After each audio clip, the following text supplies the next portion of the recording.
Shalom, selamat datang ke segmen Rhapsody Reality bersama TNI Malaysia.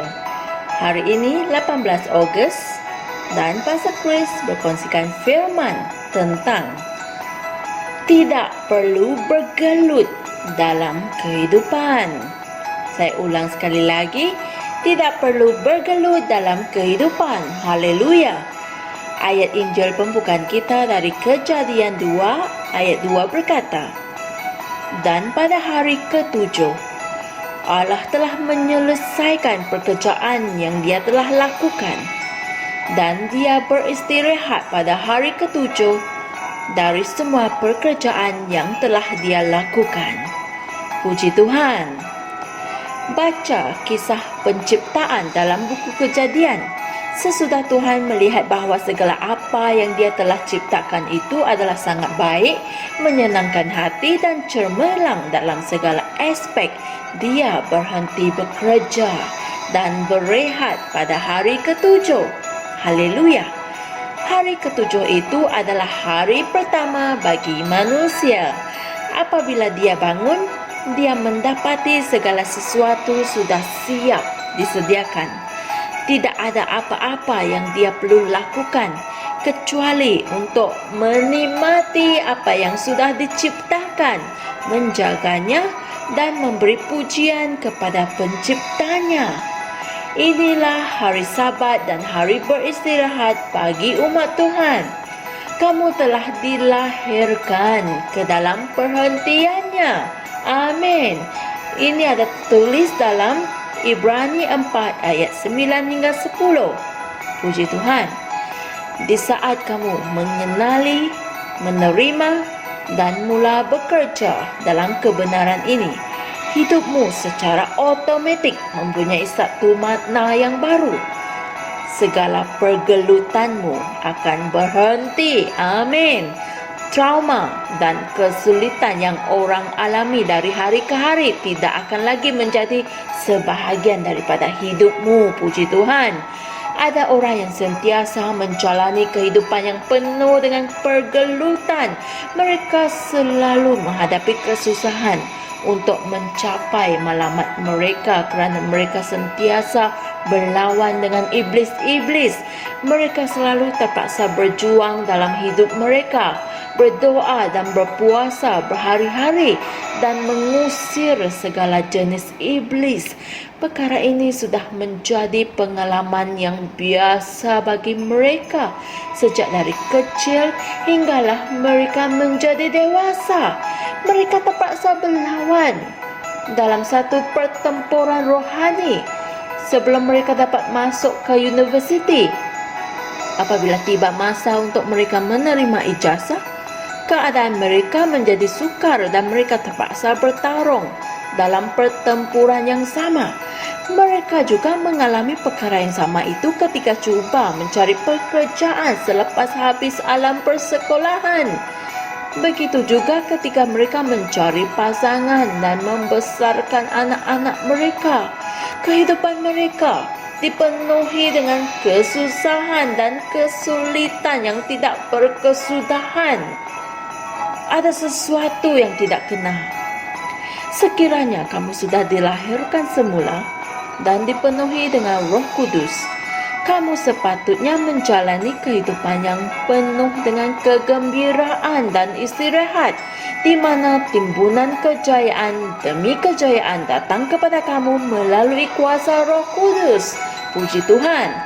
Namun, jika kamu tidak memahami bagaimana untuk menggunakan dan menikmati warisan ilahimu dalam Kristus, maka kemungkinan kamu akan menjalani sebuah kehidupan pertempuran yang tidak berkesudahan, seperti apa yang kami baru jelaskan tadi.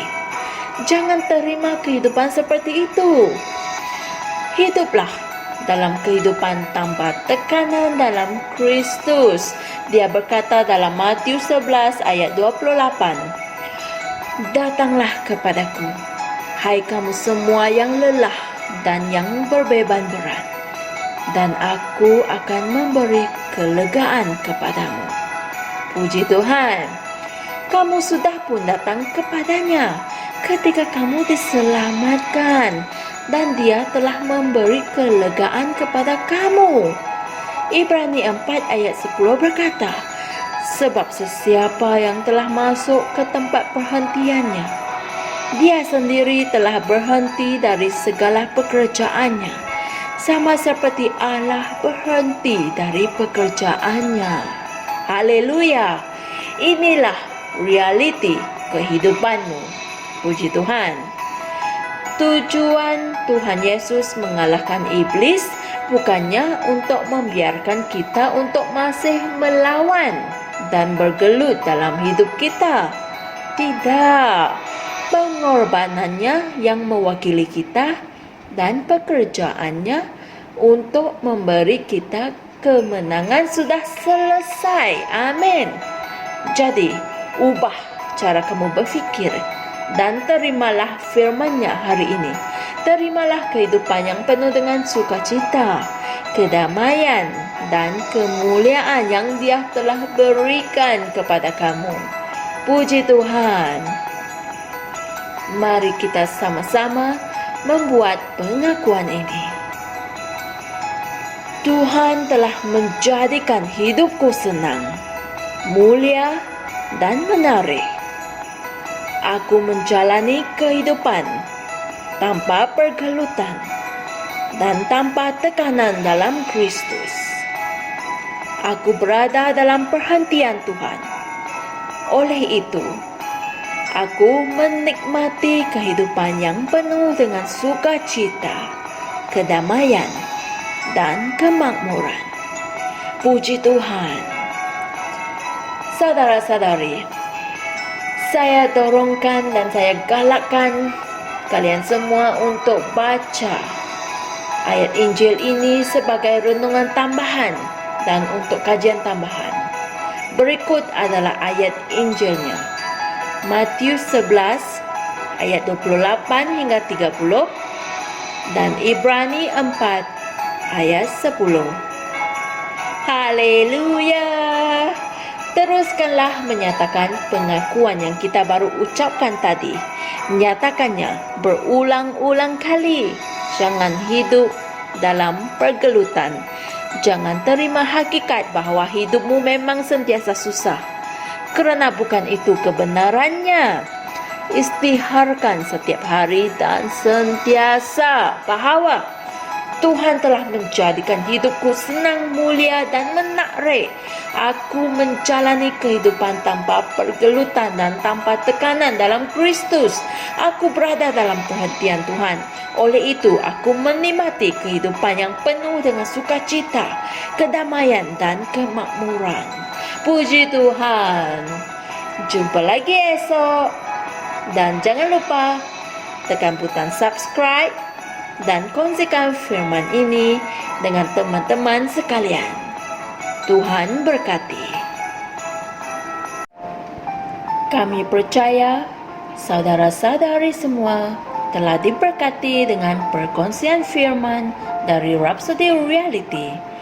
Bagi sesiapa yang ingin menjadikan Yesus Kristus sebagai Tuhan dalam kehidupanmu, kamu boleh mengucapkan doa ini bersama dengan saya.